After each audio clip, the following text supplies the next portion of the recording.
উপজেলা পরিষদ নির্বাচনে একজন প্রার্থী হিসাবে মনোনয়ন সাবমিট করেন, তারপর তার মনোনয়ন বাতিল হয় রিটার্নিং, সেটাকে চ্যালেঞ্জ করে উনি যখন রিট পিটিশনে হাইকোর্ট ডিভিশনে আসেন, মহামান্য হাইকোর্ট বিভাগ তার আবেদন অ্যালাউ করে তাকে প্রতীক বরাদ্দপূর্বক নির্বাচনে প্রতিদ্বন্দ্বিতা করার জন্য ডাইরেকশন দিয়েছিল।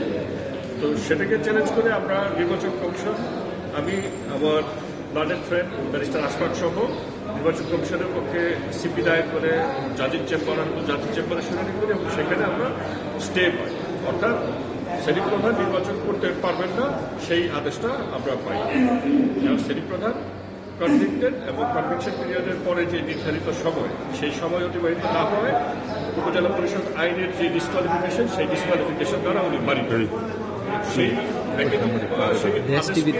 ভ্যাকেট করার জন্য অ্যাপ্লিকেশন দিয়ে উনি গতকালকে অনারেবল জাজির চেম্বারে আসেন এবং অনারেবল জাজির চেম্বারে এই আদেশটি, এই অ্যাপ্লিকেশনটি আজকের কার্যতালিকায় অন্তর্ভুক্ত করার জন্য বললেন। আজকের কার্যতালিকায় ভুল করে আজকের কার্যতালিকায় অন্তর্ভুক্ত করা, এবং আজকে যখন প্রসিডিং শুরু হয়, শুরুতেই তার লয়ার এসে বলছেন যে ওনাদের এই অ্যাপ্লিকেশনটা নট প্রেস করবে।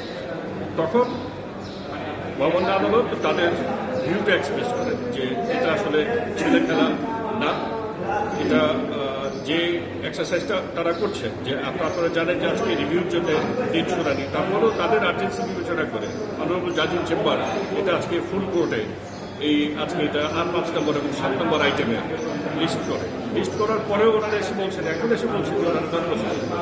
তো প্রথমে অনারেবল কোর্ট বলছিলেন যে হ্যাঁ তাদের প্লেয়ার অ্যালাউ করবে 50,000 টাকা জরিমানা সহ, এবং অ্যাকর্ডিং আদেশটা সেভাবেই হয়। তারপরে আপনি প্লেয়ার অফ দ্য ল্যান্ডের লয়ার 10,000 টাকা করে জরিমানা নির্ধারণ করা হয় এবং 10,000 টাকা দুটা পিটিশনে 5,000 টাকা করে মোট 10,000 টাকা জরিমানা করা হয়। এবং অনারেবল কোর্ট কথা বলেন যে এটা একটা পকেট জরিমানা এই কারণে যে এই ধরনের কর্মকাণ্ড যেন ভবিষ্যতে কেউ না করে।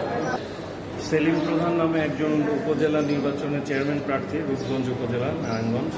তো তার ডিসকোয়ালিফিকেশনের এগেনস্টে হাইকোর্টে একটি অর্ডার, সে রিট পিটিশন করে একটি বৈধতার অর্ডার নেয়। সেটার বিরুদ্ধে তার কন্টেস্টিং প্রার্থী, চেয়ারম্যান প্রার্থী মোহাম্মদ হাবিবুর রহমানের পক্ষে আমরা সিএমপি আপিল বিভাগে সিএমপি করি।